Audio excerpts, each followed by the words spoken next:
نحمده ونصلي على رسوله الكريم اما بعد۔ دوستو، آج آپ کی خدمت میں جناب رسول اللہ صلی اللہ علیہ وسلم کی فضیلت کی 6 باتیں عرض کرنا چاہتا ہوں۔ آپ کی فضیلت اللہ تبارک و تعالیٰ کی تمام مخلوقات سے سب سے بڑھ کر ہے۔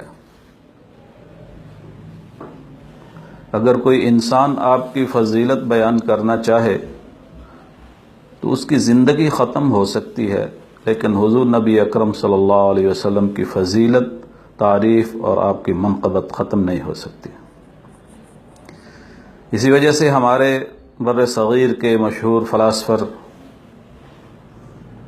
اور عالم اسلام کے مقتدر مفکر حضرت امام شاہ ولی اللہ محدث دہلوی رحمہ اللہ کا قول ہے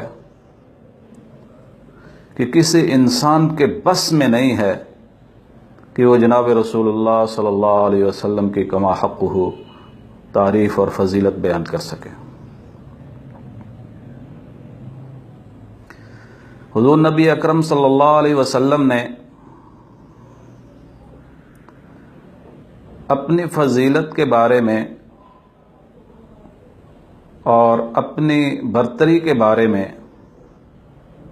صحابہ اکرام کے سامنے بہت سے مواقع پر کچھ باتیں، احادیث بیان فرمائیں۔ ان میں سے ایک مجلس کی بات میں آپ کی خدمت میں عرض کرنا چاہوں گا۔ یہ روایت صحاح ستہ کے مشہور امام مسلم رحمہ اللہ نے اپنی صحیح مسلم میں نقل کی ہے، اور اس حدیث مبارکہ کے راوی حضور نبی اکرم صلی اللہ علیہ وسلم کے تقریباً 1,24,000 کم و بیش صحابہ اکرام میں سے سب سے زیادہ احادیث بیان کرنے والے جناب حضرت ابو ہریرہ رضی اللہ تعالیٰ عنہ اس حدیث مبارکہ کو روایت کرنے والے ہیں۔ جناب رسول اللہ صلی اللہ علیہ وسلم نے ارشاد فرمایا، فضلت علی الانبیاء بست، مجھے تمام انبیاء پر 6 باتوں میں فضیلت بخشی گئی ہے۔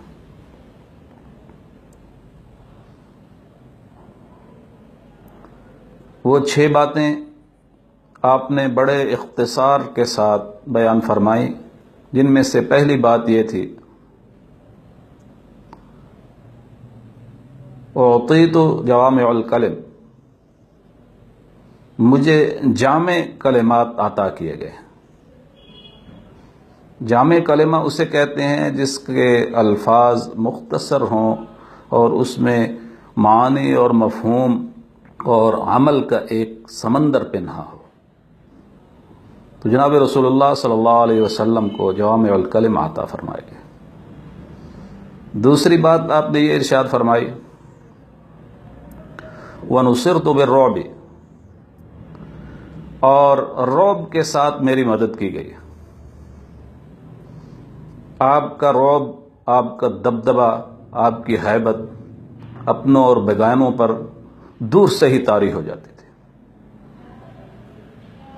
تیسری بات آپ نے یہ ارشاد فرمائی، وَأُحِلَّتْ لِيَ الْغَنَائِمُ، میرے لیے مال غنیمت حلال قرار دیے گئے۔ آپ سے پہلے جتنے بھی انبیاء گزرے ہیں، وہ جب جہاد کرتے تھے، مال غنیمت حاصل کرتے تھے، تو اس کو نہ خود استعمال کر سکتے تھے، نہ ان کی امت کے لوگ استعمال کر سکتے تھے، بلکہ وہ سارا مال غنیمت ایک جگہ اکٹھے کر کے کسی میدان میں یا پہاڑی پر رکھ دیتے تھے، آسمانی آگ آتی اور اس کو کھا جاتی۔ جناب رسول اللہ صلی اللہ علیہ وسلم کے ذریعے ان کی امت کے لیے یہ فضیلت بخشی گئی کہ ان کے لیے مال غنیمت بھی حلال قرار دیے گئے۔ چوتھی بات آپ نے یہ ارشاد فرمائی، وَجُعِلَتْ لِيَ الْأَرْضُ مَسْجِدًا وَطَهُورًا، میرے لیے تمام روئے زمین مسجد اور طہارت کے ذریعے قرار دی گئی ہے۔ پہلی امتوں کے لوگ اپنے عبادت خانوں کے علاوہ دوسری جگہ عبادت نہیں کر سکتے تھے۔ اگر سفر میں جاتے تو اپنے عبادت خانوں کی مٹی جو ہے بوری میں ڈال کر کندھے پر اٹھا کر ساتھ جاتے، جہاں عبادت کرنی ہو نیچے پھیلاتے اور پھر عبادت کرتے۔ طہارت کے حوالے سے بھی ان کو بہت پیچیدگیاں تھیں۔